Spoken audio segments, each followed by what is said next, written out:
What's up, boys? How we Hey doing? man, Hey, what's my going on, my dude. dude? How we feeling this Monday evening? Had better days, my guy. I feel that. I feel I feel that. wonderful. I'm still a little hungover from the weekend.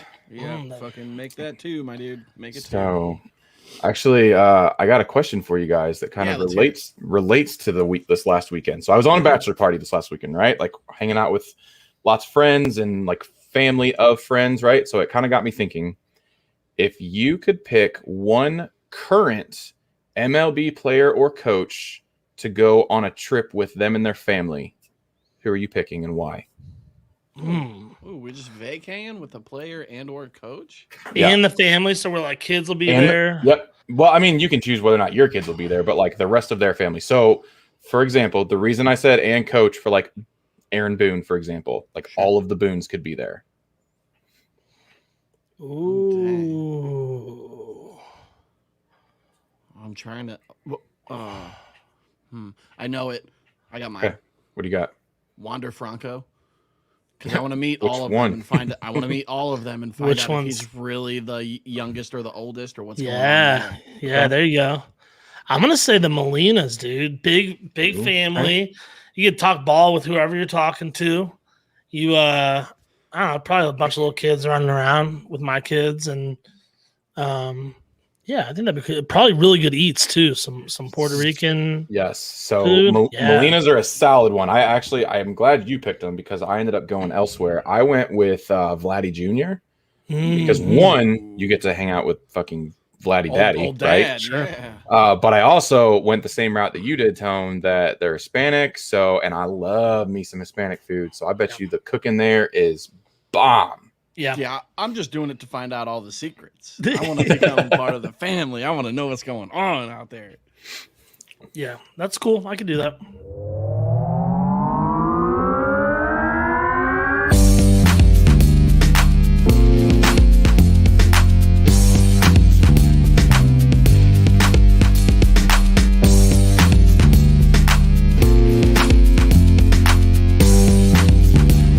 You're listening to the Upper Decker Podcast.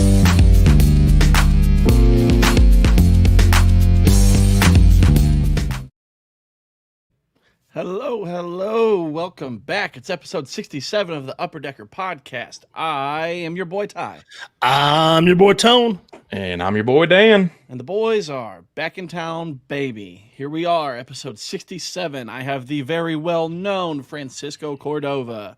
Boys, do you know who he is at all? I know the name. Yeah, I remember the name. Okay. Yeah, I remember the name for sure. I also remembered the name. Shout out Fort Minor. Good song you got there, sir. So Cordova pitched 5 seasons, all of them with Pittsburgh from 96 to 2000. Never like a real big name player type guy.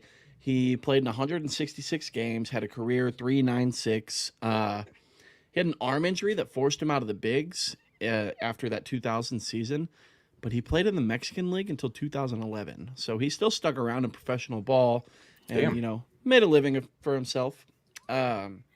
He's most known in the bigs for, and this is crazy, I read up on the whole thing all day. So July 12th, 1997, his second year in the bigs, he pitched 9 scoreless and hitless innings against the Astros. So he pitched a no-hitter, but the Pirates also didn't score any runs. So they went into extras with a no-hitter going. They pulled Cordova. They put Ricardo Rincon in to pitch the 10th, and he pitched a scoreless and hitless 10th. So that's 10 innings of a no-hitter. For the Pirates, in the bottom of the 10th, pinch hitter Mark Smith hit a walk-off 3-run home run, won the game, sealed the no-hitter, and that's actually the first and only combined no-hitter in MLB history that went into extra innings. Dang.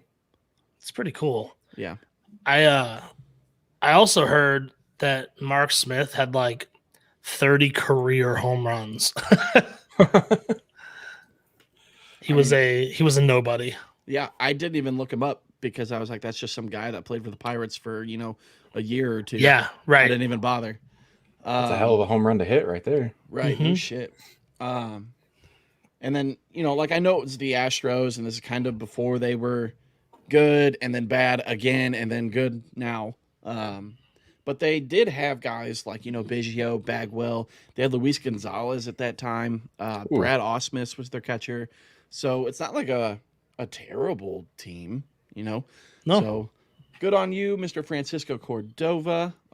That's also the last no-hitter thrown by a Pirate still. So we're going on 24 years without one for old Pittsburgh. Well, when they keep trading guys like Garrett Cole and Tyler Glasnow for nothing, yeah, that'll do it. That's true. Last thing I want to talk about on that day, his stat line. He had 9 innings pitched, 27 batters faced, 2 walks, 10 strikeouts, a hit by pitch. So he had 3 base runners. He threw 121 pitches, but he induced 3 double play balls to face the minimum batters that day. That's pretty cool. Yeah, so every time somebody got on, he was like, yeah, I'll just get him into a double play. It's fine, no sweat. Wow. Yeah. So there's your background on Francisco Cordova, and that's it. How about some birthdays, Tone? You got that? We do have some birthdays this week. We are going to start out with Mr. Aaron Savali. Okay. Mr. Aaron is 26 this week. He is I'd say he's a pretty solid number 2 guy behind old Shane Beebs up there. Mm-hmm. He had kind of a rough 2020, but we've talked about it. A lot of guys did. But if you take his 2019 stats and combine them with 2021, he's pitching a 3.01 ERA so far in his career. So that's good stuff. Yeah, it's not bad at all. I Yeah. mean, and then if you pair that with, Plesac when he's healthy and when he's on, Right. You can even slide Savali down to a 3-hole hitter or a 3-hole pitcher, and that makes him even more valuable in that case. Mm-hmm. You imagine if they still had Trevor Bauer and if like Tristan McKenzie was as good as he was last year. And if Cookie Carrasco was still there. Oh, and yeah. wasn't hurt, Yep. Absolutely. Yeah, that's that rotation was nasty for a minute. I mean, they could afford to sell it off, pieces of it off because they had the depth. Right. If the Indians are good at one thing, it's developing young starting pitching. So Yeah. we will give them that. All right, boys. Next, B-Day. Oh, baby. Check that out. Oh, my gosh. Dude, Check that's that money. out. Dave Parker, dude. Just ripping a heater. Just dude. ripping the heater in the dugout. He's 70 this week. Happy birthday to him. Guys, we asked this question a lot. I think we even asked it last episode about a different player, but like, should he have been in the Hall of Fame? So I'm gonna go over some stuff here. He was an MVP. Mm-hmm. He was a 7-time All-Star, 3-time Silver Slugger. He won 2 World Series. He has 3 Gold Gloves, and he won 2 batting titles. Finished his career with a 40.1 WAR, over 2,700 hits, 339 home runs, and a 290 average career. Okay. It's kind of Hall of Fame numbers. Kind of Hall of Fame numbers. 3 of his top 5 similarity scores were Tony Perez, Billy Williams, and Andre Dawson, and they're all in the Hall of Fame. Right. But yeah, I mean, despite all that positive stuff, he's kind of viewed as he had his prime. It was like 4 or 5 years of just incredible baseball, and then he kind of let himself go after a few seasons and dealt with some drug issues. He's considered by many just to be kind of like an overweight drug user, even though he was this absolutely incredible player for a good chunk of his career. And as far as Hall of Fame voting goes, he only had 11% of the votes in his final season. Ooh. And the most he ever had at any point in the voting was 25%. So they didn't give much credit at all. No love for Dave Parker. No, the writers were not loving Dave. Which I get, like at the time especially, but now that we've seen, I don't know, steroids, and now we're going through this whole other thing with cheating right now and balls being doctored and that kind of stuff. So at some point I feel like you just have to say, you know what, we're just going to let everyone that was good in or not. Right. Right. Yeah. You've got to stop having the double standards on things where it's like, oh, you've got steroids, you've got cheaters, you've got drug users, you've got, all that stuff. You can't let that I don't know, their excuse is it tarnishes the Hall or like the reputation or whatever. Yeah. But the Hall of Fame is supposed to tell this story of baseball's history and stuff. How Sure. can you tell the story of baseball history if you're leaving out these eras of things? I mean, he played back in what, the 70s? Yeah. Yeah. 70s. Yeah. So I mean, who wasn't doing drugs in the 70s, guys? Well, Let's be honest. And I'm with you. I mean, and tell the story. Tell it honestly. Tell people, when you have your display of Dave Parker in the Hall of Fame, explain that he had drug issues and stuff. I mean, it's what you see when you look him up on Wikipedia or look him up on any sports website. You know what I mean? Right. So go ahead, tell that story and let it be part of baseball history, like you said. So, but Here's a fun little number for you here. So I'm looking him up on StatHead, and he actually had more career doubles than Lou Brock. wow. Like, that's saying something. And 486 for Brock to 526 for Dave Parker. Mhm. So 40 something more. I mean, Lou Brock's got one leg. Oh, come on, bro. Sorry. Yeah, so I don't know. Like, you can always kind of pick and choose which stats you choose to look at, but I mean, he had a 3-point difference in batting average from Lou Brock too. Sure. It's just a 4-point difference in on-base percentage, and obviously a way higher slugging percentage because Parker hit a lot more home runs. I don't know. You could probably make the argument that Dave Parker's a Hall of Famer. Sure. I could see that. I want him to at least get more consideration than 11%. You know what I mean? Right. Real quick, while we stay along the whole story of baseball type cheating, whatever, I do want to disembark on this question. So Brady says, do you think Trevor Bauer made his own substance?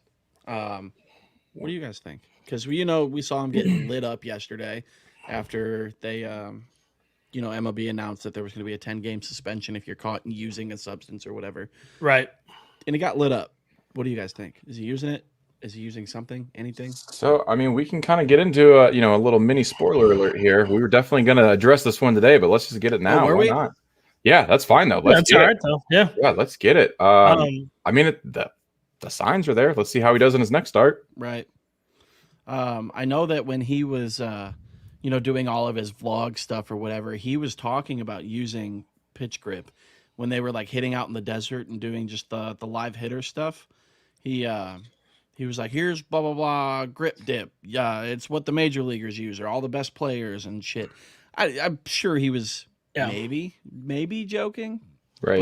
But, could also. I don't know, man. Right. If he's joking, he's very much, toying with the media and stuff, which Exactly. he does. Yeah. They asked him Sunday after his start, and they asked him if his decline in spin rate was affected in any way by using or not using any type of controlled substance. And he replied, I don't know, hot, humid day in Atlanta. Right. Yeah. And then he went on further in that quote to say, I just want an even playing field. That's all. I just want an even playing field. He didn't really clarify what an even playing field means. Does that mean that you're for it? And then also for hitters, having steroids? Because I don't think he's necessarily been outspoken against that I can think of. Right. Yeah. I think he's probably just looking for more or less some type of regulation, because he's been calling out the Astros pitchers. He's been calling them out since early 2017 when Verlander went down there and had his spike and resurgence in his career. Right. And then Garrett Cole went down there and, same thing. Cole's always been good, but Bauer was like, yo, I'm a nerd. I check this shit all the fucking time. Your spin rate just went up 10% just from moving to a different team. Speaking of Garrett Cole, he also got lit up the day after the punishment was announced. So maybe there's something to what you just said right there. Yeah. But here's another question too, and this is getting a little deeper, but is that good for the game? I don't yes. see why not. Yeah. You think it's good for the game that they're getting lit up now and Oh, no. Sorry. I thought you were talking about substances. Yeah, okay, cool. All right, we banned all substances. That's great. But is it really great? You can say it's all fair now or whatever, but I don't know. It was really cool. I think if you were to ask most people that have been watching baseball for a long time, I think we've looked at these last, say, 10 years, and I think we can all agree we're seeing some of the greatest athletic performances of all time, all the way around. Sure. Hitters, pitchers, everyone. Right. And I don't know. Is some of that because of technology we have? For sure. Is some of that because we have like the best trainers in the world and medical advancements now? Yeah, for sure. Is some of that because of different substances and stuff being used? Possibly. I don't know, but it's pretty freaking entertaining to watch, you know? Mm-hmm. So No, I completely agree. And Brady, I agree with what you just said too there, man. He says if Ty shared it for a second there, if hitters can use pine tar for grip, pitchers should be able to as well. Well, not only that, like hitters can also use batting gloves to grip onto the bat well. Like if it's a cold day in April in Pittsburgh, like yeah, bro, like it, or even look at Cincinnati, Luis Castillo's first start. It was snowing the day before. Right. And he got lit up because I'm sure he had no control over that ball. So yeah, give him a little bit of substance. Let them get control over it. One, it keeps the batters safer because they're less likely to get beamed by a ball coming out 100 miles an hour. Right. But also, if you are really concerned with the increased offense in the league over the last few years, then let the pitchers be better. Call the strike zone for one, and let the pitchers use pine tar. I heard a proposition the other day. Basically said, why doesn't MLB take advantage of the situation and just own it and control it by either implementing their own substance, coming up with their own wax concoction, or powder, whatever. I mean you already put rosin bags out there. Yeah. Like so come up with like a wax or something too, and it's made and produced by MLB. You can buy it at. Can you imagine how sad Justin Turner would be if he didn't get a Brady jersey? Always got that stripe of pine. Yeah, I hate that thing. Me too. But yeah, they produce their own MLB pitching wax and they sell it everywhere and probably make millions just off selling it, Exactly. And you can use that and you can have cans of it sitting around the dugout. But if it's anything else, then you get punished or something like that. Sure. I don't know. Yeah, that's the thing I think it all boils down to. It has to be some type of regulation. It can't just be go ahead, use whatever the hell you want out there. Because, I mean, even the batters, they have to, they're regulated on what pine tar they use, They're going to check the stick. They're going to check the spray on. They're going to find out what it is. Yeah, George Brett knows all about the pine tar regulations. Yeah, exactly, right. So if you're going to do it for hitters, you're going to let them get something, but only to a certain extent. Do the same thing for the pitchers. Give them something to a certain extent. If the guy's walking out there and his fucking throwing hand is dripping, probably don't let that happen. Right. But, or make the baseballs to where you don't need a substance. You know what I mean? Like because I've never opened a brand new Major League Baseball before, but I've heard they're actually pretty slick. Yeah, and they're supposed to scuff them up before the game. Like they go through a rub down process, but the problem there too is it's literally like it's people doing it by hand and stuff. So exactly. Like it's not consistent. So just make the ball a little different, same dimensions. Right? I don't know. I love rub down processes. Ooh. Who doesn't? All right, let's do this. Are you ready?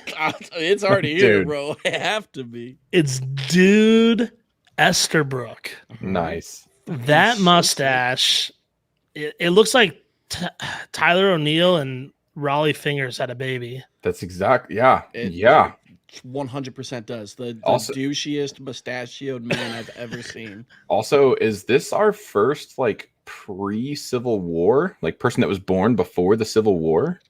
We had a really old one. Yeah, Lip Pike 2 weeks ago. Yeah, I don't remember his age. I don't think I don't know. He was old, but I don't know if he was that old. But anyway, carry on. Well, yes. Dude Estabrook is old. He would be 164 this week. That's pretty dang old, dude. Pretty dang old. Old boy played third base, first base, and outfield for 7 teams over 11 seasons.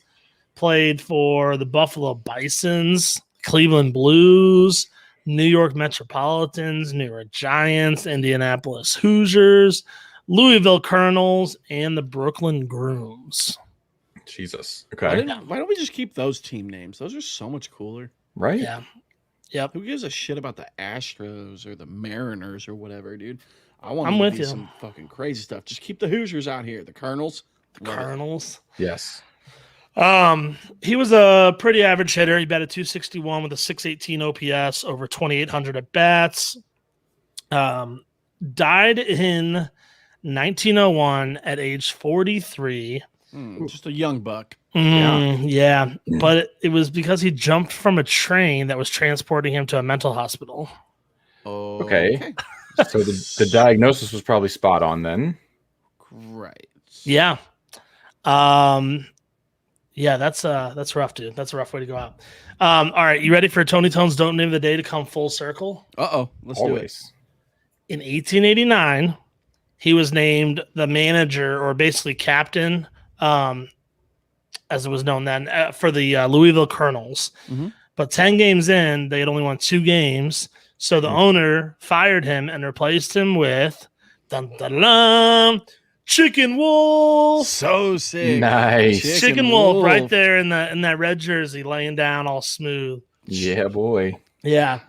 He only won 14 out of 65 games. Oh, The team went through 4 managers that year and ended up 27 and 111. So Chicken Wolf won more than 50% of their games for him, though, so that's good. Yeah, he did. Look at that fucking man. Dude, Esterbrook's a madman. Get out of here. Yeah. Dude, Esterbrook. I wonder if that's the first time anybody's ever said the word dude, and that's where it came from. Got to be close, right?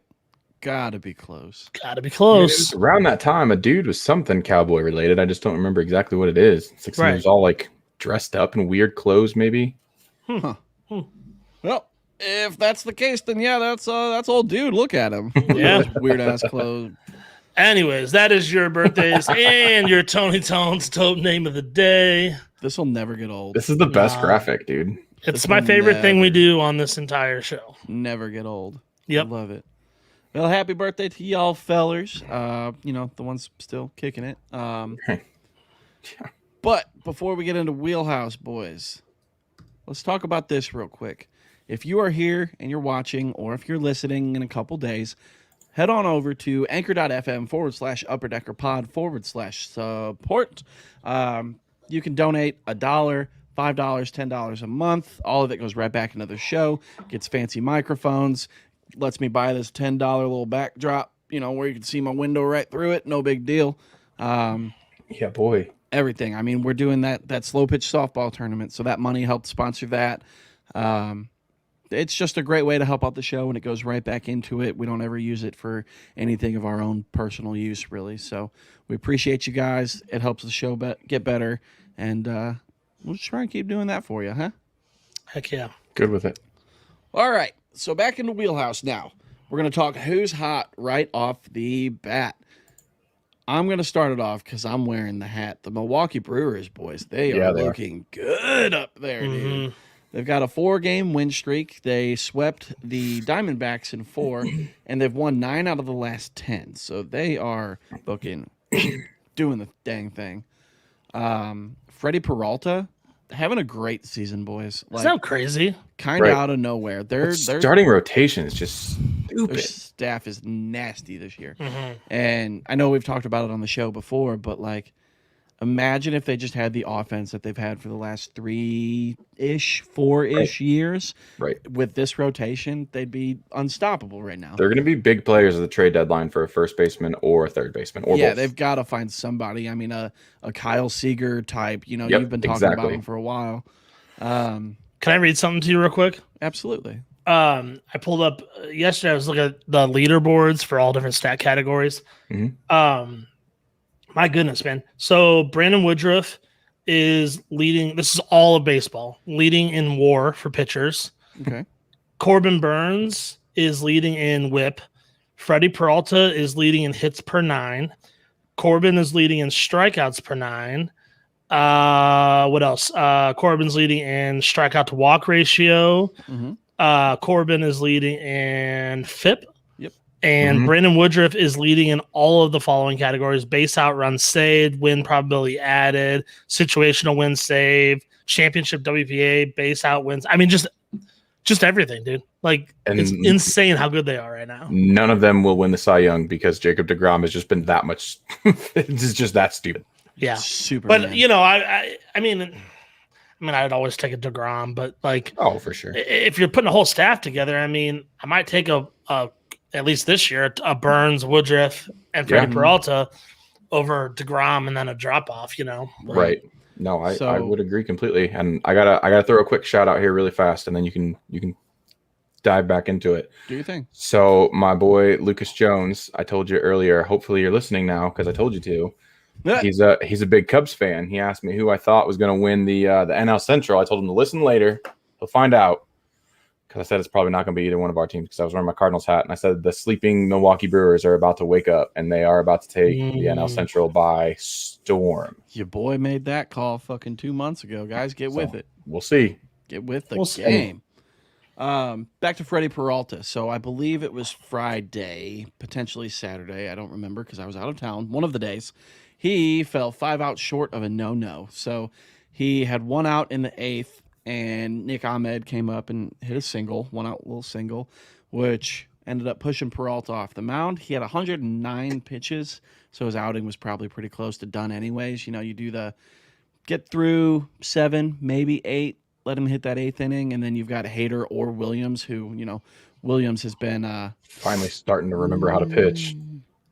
He's been better lately. He has been better, but the rest of the season's been pretty gross. Yeah, he's on my fantasy team. He's been on my bench for a little while until he straightened it out. But he's been not as dominant as last year, but he's been very, very good this year. Right. Or the last 3 weeks. So Freddie Peralta ended the day with 7.1 innings pitched, 3 walks, 9 Ks, and 1 earned run, even though he's not the one that gave it up, which I hate. I hate it. Yeah. But I get it. And then, Tone, you were talking about Corbin Burns, man. He just was on fire yesterday. So he threw 7 scoreless, I think, had 13 Ks through 7 innings. Kind of out here just doing some shit. So you were talking about him leading, the league in all these categories and stuff. Yesterday, that 0 walk, 13K performance moved his strikeout to walk ratio to 13.43.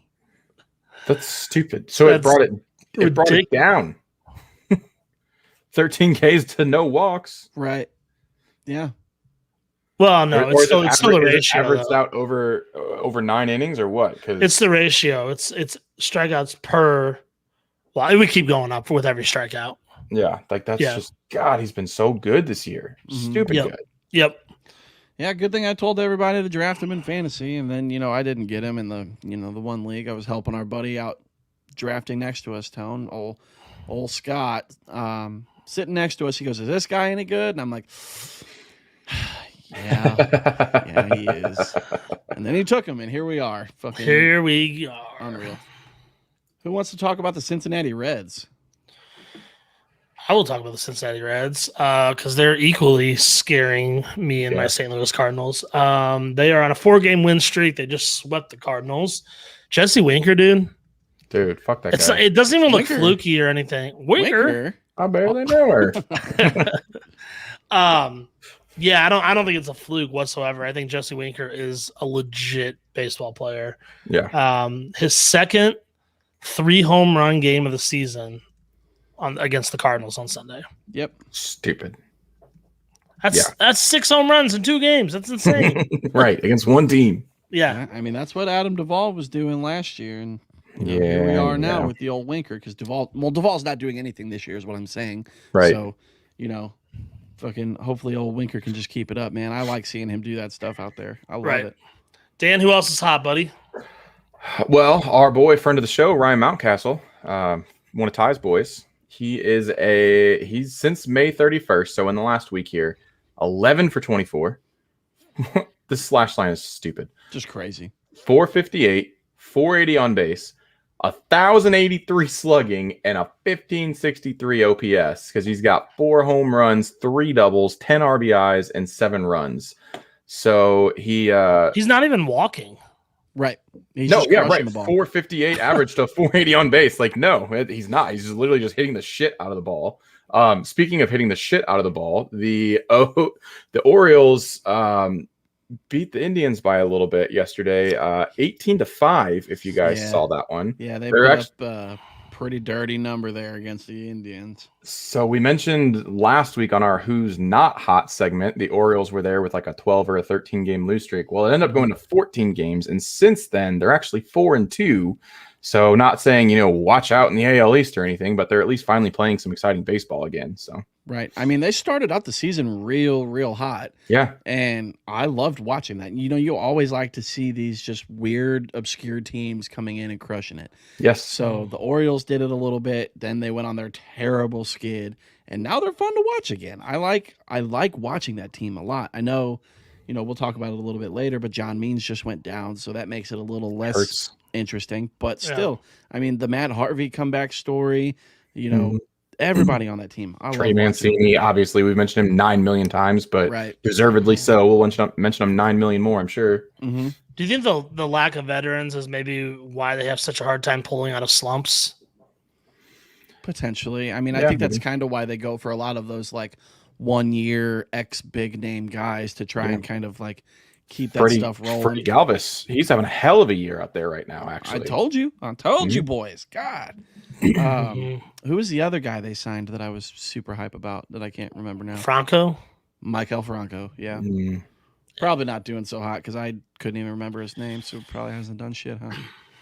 Yeah, I'd have to look up where Galvis ranks among shortstops, but I know he was near the tops in the American League in a lot of categories. So Yeah, he's a little underrated, I think. But I would agree with that. But there's also, superstar shortstops on 8 teams right now. So Right, shortstop's of course, stupid deep. you're right going to now. be an immediate, outside of the 10 bubble. You're going to be at least a double-digit ranked guy if you're not a Fernando Tatis or a Corey Seager type. Right. Also, boys, this kind of hurts both of us here. Patrick Wisdom, where did you come from and what are you taking, sir? Right. He has been ripping it for the Cubs up there. So in the last week, he's 10 for 23, another crazy, maybe crazier slash line. He's batting .435, on base is .458. His slugging is 1261, which makes that OPS come out to a 1719. That's dumb. Yeah, that's wild. And that's thanks to, just 6 home runs in the last week, 2 2-homer games with a double, 9 RBIs, and 7 runs. 6 home runs in 10 at bats. Yeah. Or 10 hits. He I'm had sorry, 20 10 hits. Yeah. Yeah. Wow. Dude. He's just making solid contact, just crushing the ball, dudes. Seeing it obviously really well up there in Chicago. Something about it. He was actually, I know you guys know this, but he was who the Cardinals traded to the Rangers for Drew Robinson. Right. Mm-hmm. Straight up, I believe. It was straight up. It was 2, prospecty type guys just flopping spaces. And then he was actually, I believe, released by the Rangers and then signed by the Cubs now. Mm-hmm. So finally getting a chance up there in Chicago and showing what he can do, man.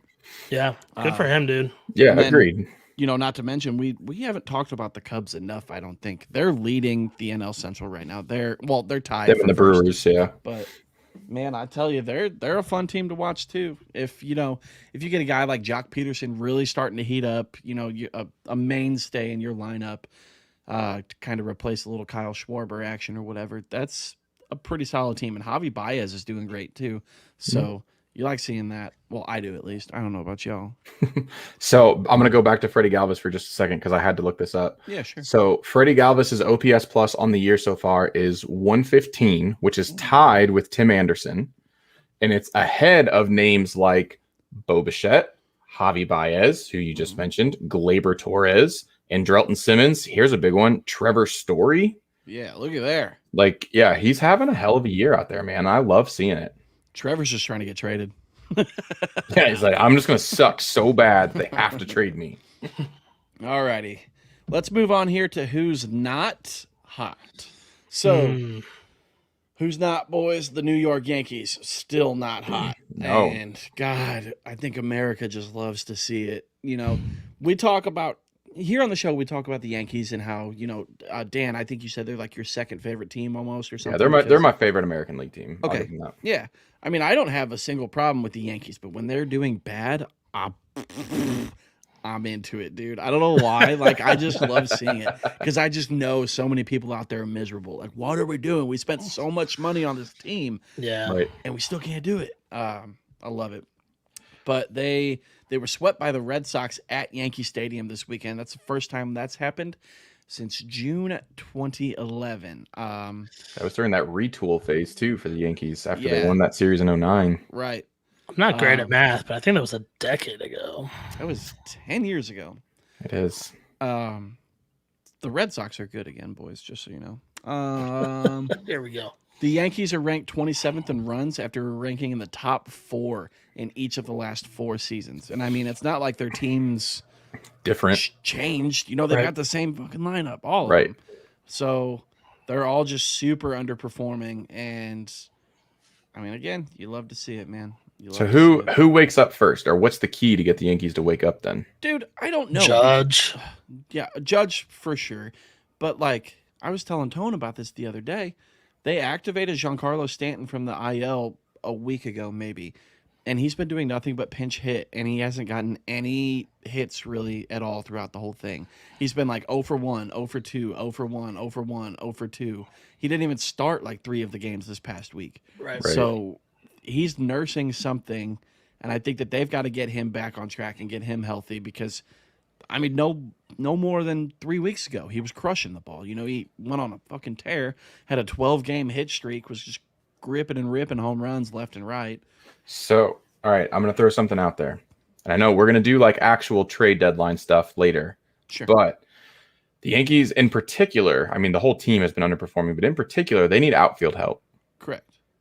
You can get a guy like Joey Gallo out of Texas, Mhm. and you imagine that left-handed swing going for the short porch and right, batting in front of or in between guys of like Giancarlo Stanton, Aaron Judge, and Luke Voit, who, if anybody listening forgot, led the freaking league in homers last year. Right. Dude, that would be a disgusting lineup. Mm-hmm. Old Voigt's back on the IL too, though, so you got to get him healthy as well and work Sure. on that because they are just plagued with like just injuries, just at one after another. And you know, DJ's not playing like DJ should. Andujar, Urshela, they're all just Gary. El Gary, like he came out hot to start the season. I liked that. He was doing well, I trying mean, to he was prove his pissed worth. about everyone. Yeah, exactly. He was trying to prove himself. He was pissed Mhm. about everyone talking shit about him all off season. Right. I'm gonna go ahead. I was just say Giancarlo hasn't had a multi-hit game since May 5th. Yeah, that's I what mean, I'm saying. So, there's some time on the IL or whatever, and he hasn't hit a home run since May 6th. So right. That's brutal. I'm gonna Speaking get of- this one out of the way. Shut up. Here, I'll Speaking of brutal, do it. no, I'm I'll doing do it. No, shut okay, up. Okay. Shut up. Shut your fucking mouth. All right. Do it. Texas Rangers lost 11 of their last 12. Whatever, dude. They just can't get anything firing right now. It fucking whatever. I'm not even that mad. For real, like I knew this was coming, but I don't know. They were doing so good for a second. There was just like this glimmer of hope. I was like, bro, can we do it? Because the AL West sucks so bad right now. yeah, And, you know, not even fucking close. But Well, you trade could, deadline cannot come close enough for them. Like you were just saying, Joey Gallo, somewhere. maybe you can get a Davy Garcia from the Yankees for a Joey Gallo, and then another piece or two below. You know, like That was the exact trade that I had mentioned. Shut up, Brady. He says I'm not even that mad. Shut up, dude. I knew what this season was implying with the Texas Rangers. That was the exact trade that I had in mind for the Rangers in the offseason. Was going to There be you a Rougned Odor to the Yankees for David Garcia. okay, I got half of it right. right. But yeah, I mean, they were saying that the Padres are still keeping tabs on Joey Gallo, like Yeah, very they're- close tabs. Trent Grisham hasn't been able to really stay healthy this year, Exactly. which is kind of the story of Trent Grisham's life. But he's also not. I don't think he's terribly far away, like a couple weeks at most. But Sure. yeah, they need outfield help bad. And yeah, I saw that too, that they were keeping tabs on Joey Gallo, and Mitch Haniger was another one. Yeah, I mean, if you can get a Joey Gallo, and then that's your fourth outfielder is the reigning Gold Glove right fielder for the AL. Like, Right. come on, bro, put him in there, let him pop a dinger or two every other day, and sit him down, dude. All right, one of you guys take this one now. I know we kind of talked about it already, but let's hammer it out. Go ahead, Tone. I'll take the next one since I we touched on it, but Trevor Bauer and Garrett Cole both had pretty rough starts since the MLB announced that they were going to crack down on the use of foreign substances for pitchers. And, we don't really know yet, like what the answer is. We don't know who was using, but I think it's going to kind of play itself out here over the next few weeks. Mm-hmm. His spin rate was drastically lower. It was actually the lowest spin rate on his fastball that he's had in a game since August of 2019. Yeah, see, it's a dead giveaway, right? Right. There's no, I mean, I think you actually suggested this a few weeks ago. Correct me if I'm wrong. That maybe he's just toying with MLB. Like maybe, yeah. If So he's just doing it just to be like, if you guys are gonna enforce it, they're gonna enforce it on me. Because I think come after me, and then let's get the rest of the league. Let's all just even this out. I don't think he's hypocritical, even though he's doing it. I think he really meant what he was saying the last few years about, like, come on, guys, it's ridiculous. You got these guys out there using all these substances and blah, blah, blah, blah.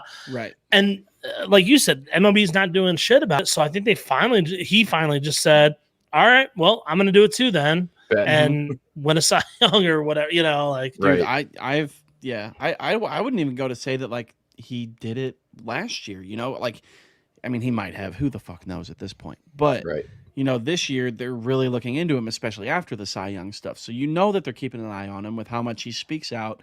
With him winning that Cy Young last year, he's under MLB's microscope, and he knows that he's going to get caught if he does anything. He gets fined for the wrong branding on his shirts. He gets fined for saying the wrong things or acting weird on the field, doing whatever, wrong cleats and shit. Yeah. So if he knows that he's going to get caught for this stuff, he's like, is he like being a martyr? Is he using this some type of substance to get MLB to be like, oh, see, yeah, we've got a reigning Cy Young winner using this shit. We've got to crack down on it. Right. And then that gets everybody to stop. As conceited as he probably is, I genuinely think he is looking out for the greater interest of baseball as a sport. Right. I think he knows, like, that he has a voice and he has the ability to do something about it, and I think he's trying to do something about it. Absolutely. Everything from his social media stuff and his YouTube channel to proving a point by using a foreign substance, just for shits and gigs, just to stick it to MLB. I wouldn't put it past him by any means. If there's one person that's going to do it, it's him. Absolutely, Top of the list. Yeah. All right, let's do this. Let's do this last one here because it's going to lead us into some more discussion. Gabe Morales. Y'all may or may not know who he is. He is an umpire. He was the home plate umpire last night during the Red Sox-Yankees game. Okay. If you guys didn't see the call, so the Yankees were down by a bunch, came back, tied the game, bottom of the ninth, 2 runners on, 2 strikes. I don't even remember who was pitching for the Red Sox. Throws a curveball that's a good 9 or 10 inches outside. Like, it's not close. Even Matt Vasgersian on ESPN was like, what? Like, during the broadcast, called it a strike. Sends the game into extra innings, and the Red Sox win. So okay. let's backtrack into this a little bit. So if you guys aren't following, it's umpire scorecards or MLB umpire scorecards or something along those lines on Twitter, definitely get on there and follow it, because he had actually a really good score last night. But when you're in the bottom of the ninth, tie game, 2 strikes, like, come on, man. So he had a 98% overall accuracy rating last night, and average is 94%. So he was above average. And then he had a 99% consistency rating, and 96 is average.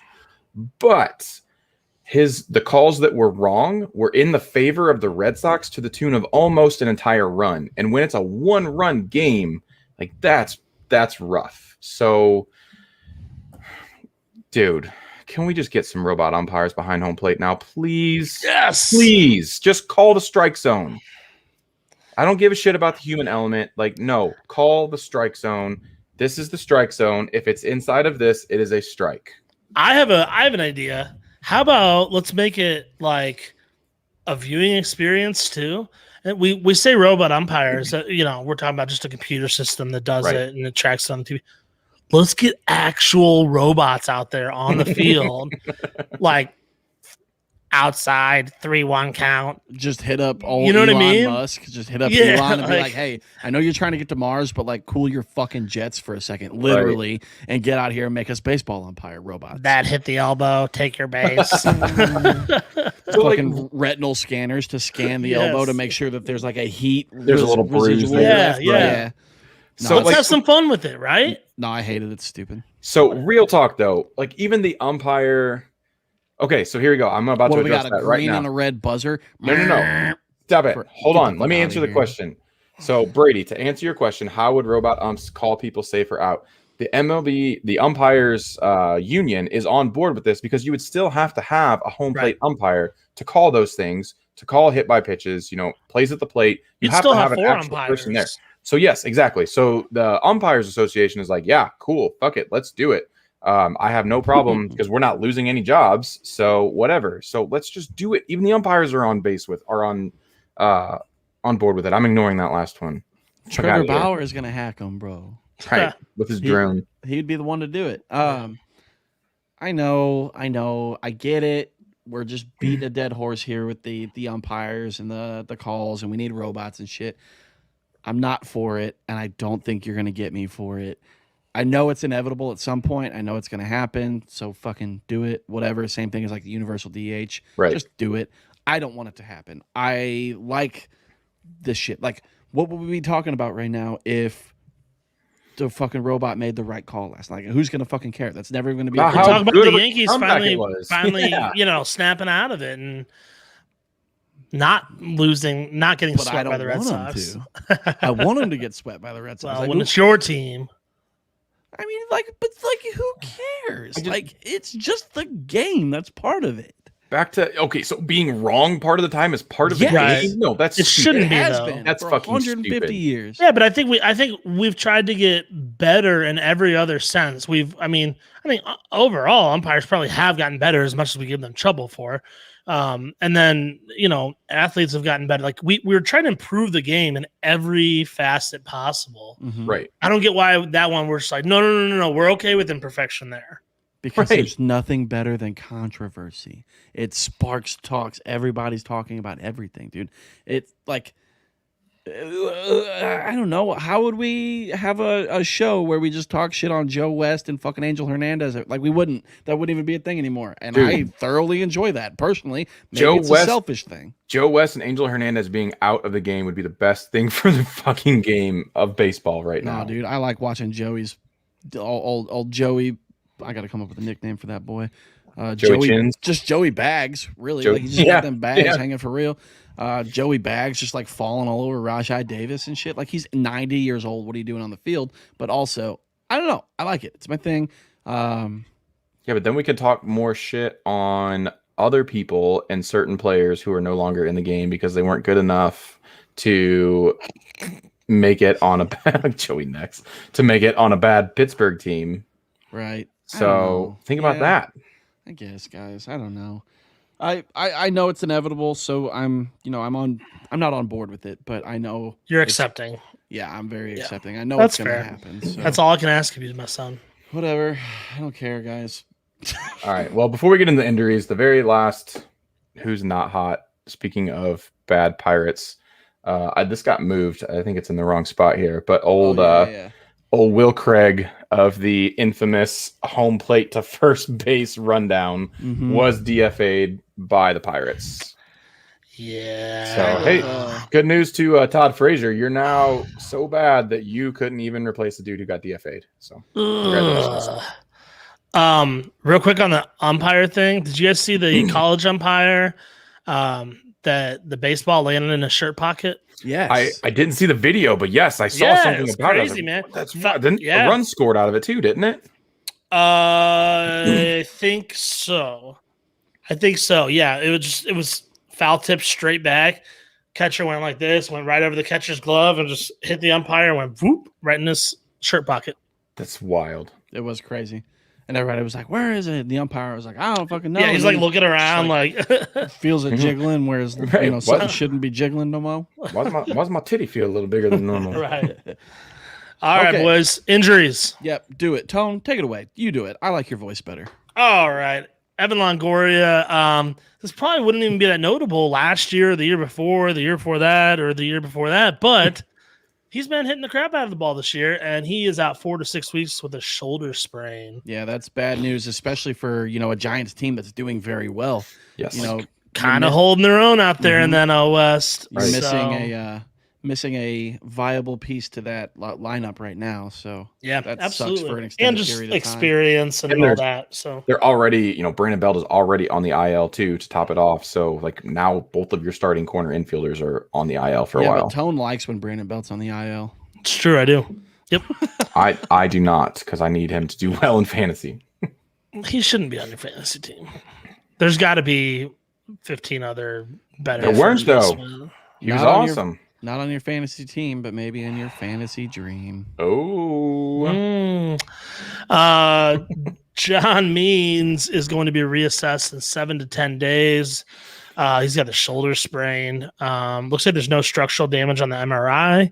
So hopefully he's back sooner than later. He's been kind of fun to watch. He's got to take a break here real quick and retrain himself how to throw without grip. Yeah, he might need to do that though. For real. I'm serious. Like, I'm not even fucking around. Like, he has used some type of something every single start this year. Probably the most obvious pitcher I've ever seen. Mm-hmm. Oh my God, he doesn't even hide it at all. Like even on the no hitter, like he it's literally very evident. He literally holds it and he turns his back all the way now, just to grab right on the inside of his thumb. He turns back and looks at the scoreboard. Who are you kidding, Like, dude? come on, dog. Every pitch, Right. you forget what the fucking count is. Get out of here.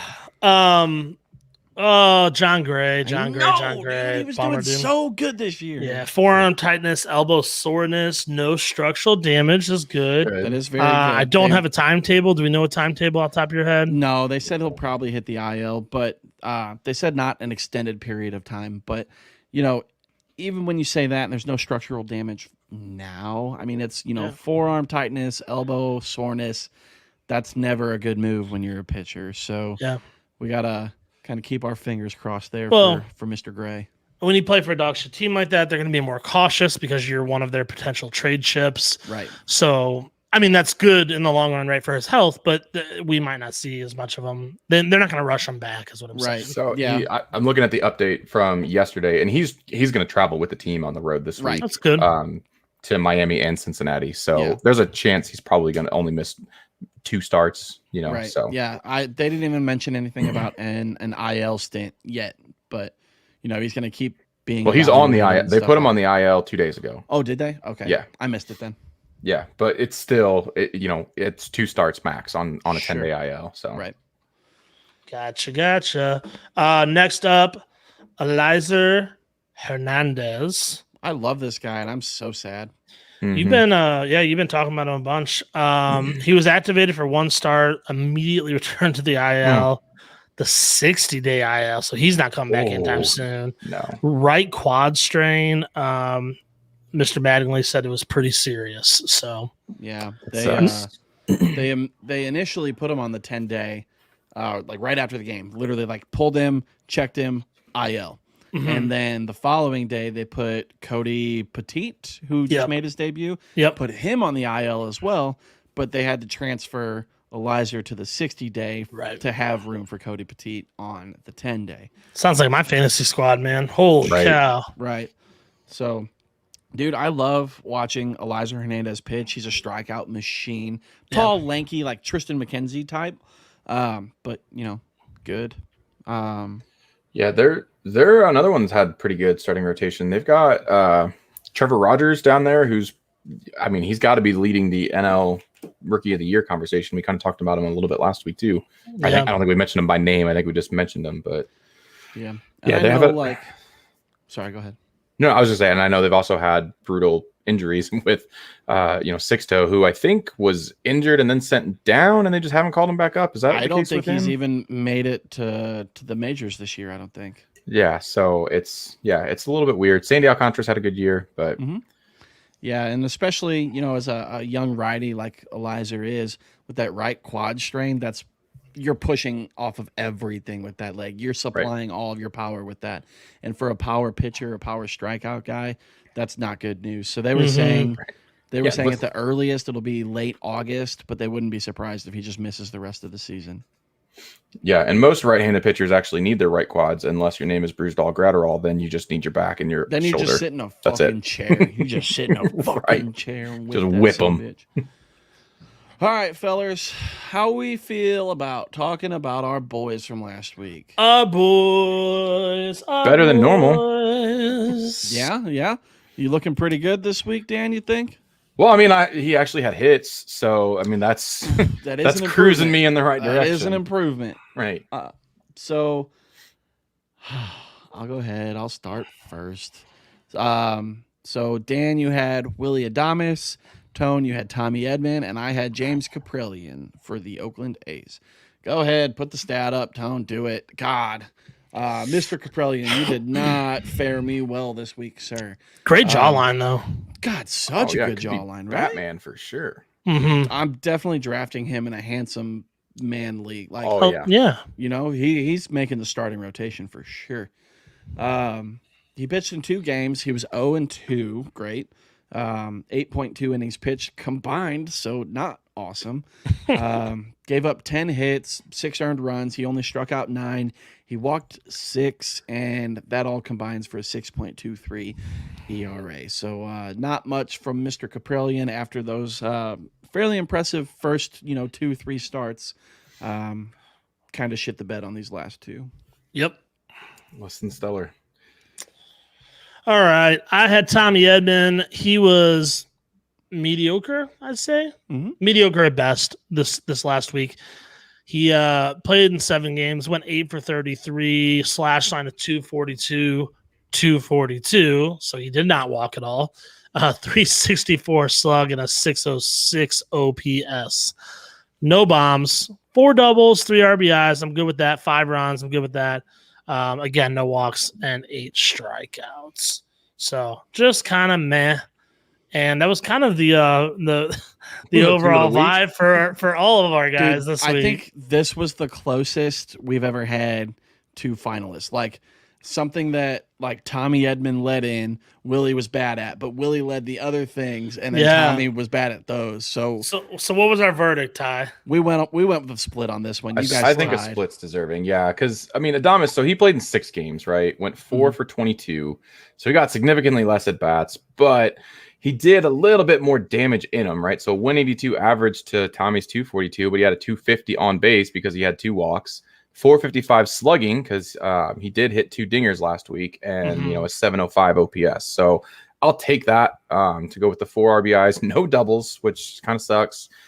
2 runs, so both came on the home runs, and he did strike out 9 times, so that's a little rough. But he also walked, so he was trying to get on at least, right. And So it makes sense, right? Because he was batting, what did I say, like 304 since the trade to Milwaukee. So I picked him, and obviously he goes under the Mendoza line because that's that's what happens with my boys. That's how we do out here with the Upper Decker boys. So I'll take a half a point out of that. That's a solid win for me. Same. I'm good with that. Yep. So that moves Dan up to 1.5. Good job. Your first win since the first week. Proud of you. Yeah. Woo! Tone, you got a grand total of 5, and your boys just creeping at 3.5. I'm splitting the uprights, boys. Yeah. So it's fun. It is fun, except for when you fucking lose. So Right. I'm not gonna do it this time. I'm gonna let Dan get back to his natural course of action. And pick the streaky players. Yeah. Yep. So let's talk about our boys this week. I'm picking a guy that I really, really, really am starting to enjoy watching. Jonathan India, second baseman, little infielder for the Reds. He's got 6. Yeah, rookie, dude. I love the way this kid plays, and he's got flow, dude. Just looks so good on the field. Just looking great.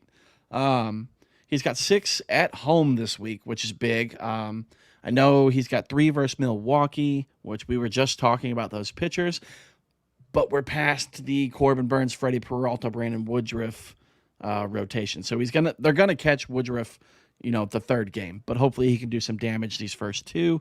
Even if he can't do damage, he'll get on base, and then Jesse Winker will just crush another fucking dinger and bring him in. So there's that, and then they've got 2 versus Colorado on Saturday and Sunday. So I said 6, but the math doesn't add up. Oh, because I included Monday because I'm an idiot. Idiot. So whatever. This year, though, so far, he's only played in 47 games. He's slashing 261, on base of 368, slugging of 423, and an OPS of 791 with 5 home runs, 25 ribs, and 19 runs. So as we talked about earlier, the Reds are hot. I'm going with the hot team instead of, the hot player right now. Okay. Know what I mean? Okay. Yeah, that's I fair. can boogie with that. I'm going to be going with Mr. Whit Merrifield this week. He's hitting really well right now. 333 this past week. He's on a nice 7-game hitting streak. Also has 17 stolen bases this year. And if you know me, I love my speedy guys. Yeah. My little speed boys. Dude, that's sneaky. What's that? You would never think Whit Merrifield stealing 17 bags. Mm-mm. No. No, not just looking at him. Yeah. Yeah, he's a really good, he's just a versatile player. I really enjoy him. Mm-hmm. He's got 7 games this week, which is, I think there's only 3 teams that are playing 7 games this week. Almost every team is off today. Yeah, there's only 3 games tonight. Yeah. So he's got 3 against the Angels, and I'm not, super intimidated by their pitching at the moment. And 4 against Oakland, and admittedly, I'm not super intimidated by their pitching at the moment.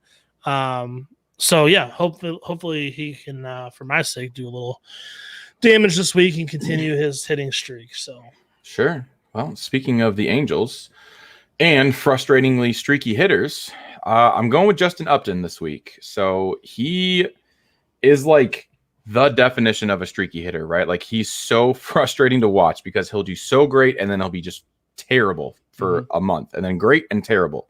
He's on one of those great streaks right now. So I'm hoping that extends out for at least another week. Last week, he was 8 for 19 with 3 home runs and 7 RBIs. So that's pretty solid. The Angels as a whole are like 5-5, I think, then in their last 10 or 6-4 or something along those lines. So nothing crazy, but Tone, you just mentioned the Angels and the Royals play this week. They're in LA. So I do like that for Upton, and then he goes to Arizona for 3. So he is also on one of the few teams that actually play 7 games this week.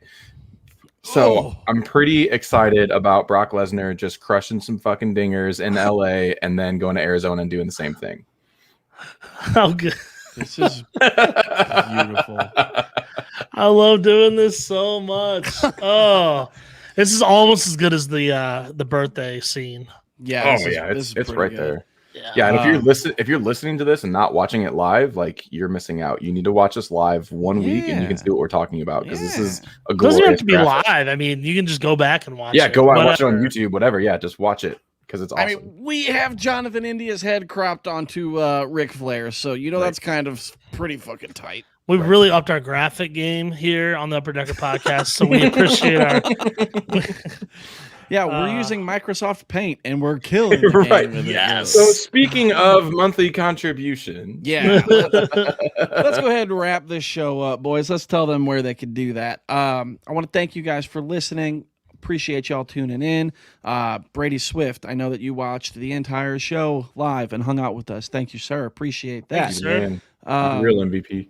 Brady did that over at Facebook, which we're there at Upper Decker Pod. Twitter, we're also Upper Decker Pod. YouTube, Upper Decker Pod. This live stream goes to all 3 of those simultaneously. So if you want to watch us, Whoa, yeah, it's crazy. So if you want to watch us and interact with us, you got to go to one of those little what's the word I'm looking for? Platforms. Go to one of those platforms. Yeah, you can be a part of the show basically. You can Brady was tonight. The whole show. We're discussing different topics, and Brady was just chiming in with either a question or a comment. We'll flash it up there. Sometimes we'll respond. Sometimes we might not be able to, but it's fun. It makes the show a lot more better. A lot more better.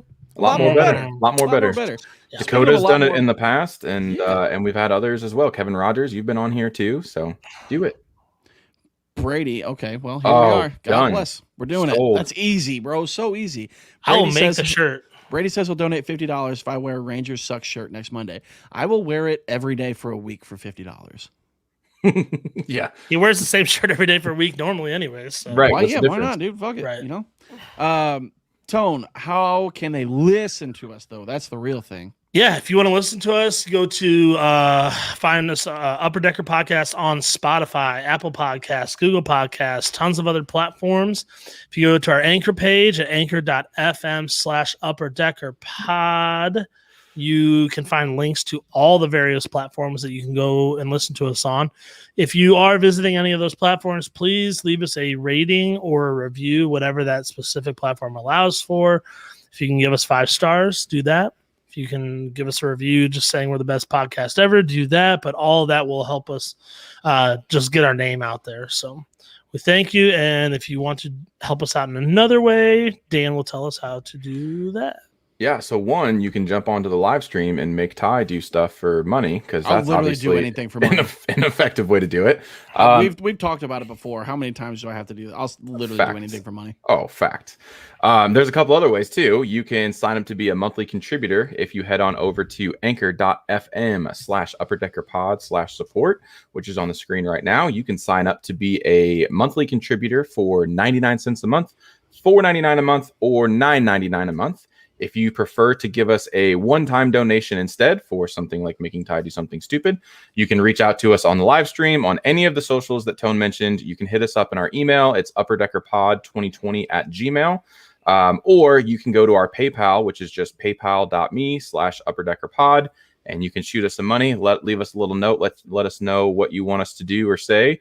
And yeah, I don't think there's anything any of us wouldn't do to make some money for the show here. We're doing that one. That's at least $20. If you send me $1 and tell me to say some dumb shit about the Rangers, probably not doing it. I'm just going to take your $1. Send me 20 fair. Though. I'll do whatever. There you go. Starting at 20. Speaking of supporting the show, you can also go into upperdeckerpod.com and you can support the show with merch. So all of the money that we get via donations, one-time donations, monthly subscriptions, they all go right back into the show. The boys bought some new microphones a couple weeks ago. We're looking at maybe some webcam upgrades here, some background upgrades, all that fun stuff, but also the shop as well. So we've got t-shirts, we've got, I think just t-shirts and a few hats and phone cases and stuff up there right now. upperdeckerpod.com. We have your one-stop shop for Father's Day. We've got, you can show your dad who's number one there while also supporting your boys at the Upper Decker Pod. I promise you, if you click on that link though, the image is not off center. The image there is very much off center, but I promise you the actual shirt is not off center. So ignore it, buy the shirt for your dad. And then we can, and then you can, be the hero at Father's Day there. And keep an eye on the website as well. It's going to be updated about a month from now. The new site should go live. So bookmark it. Keep coming back. We'll have some pretty cool shit there. That's pretty much a wrap for the day, boys. I'll tell you what, I had a good time here on episode 67. This is actually, I'm not going to stop calling them by numbers. This is just, this is episode 2, B69. Perfect. What? This is episode 2, B69. Oh, okay. Before 69. I can't wait for episode 69. Boys. I can't wait. We're so close. So dumb. We'll see y'all next week. Episode 68 of the Upper Decker Podcast. Or as Ty likes to say, episode 1 minus 69 or 1B69. 1B69. Get it right. Oh, boy.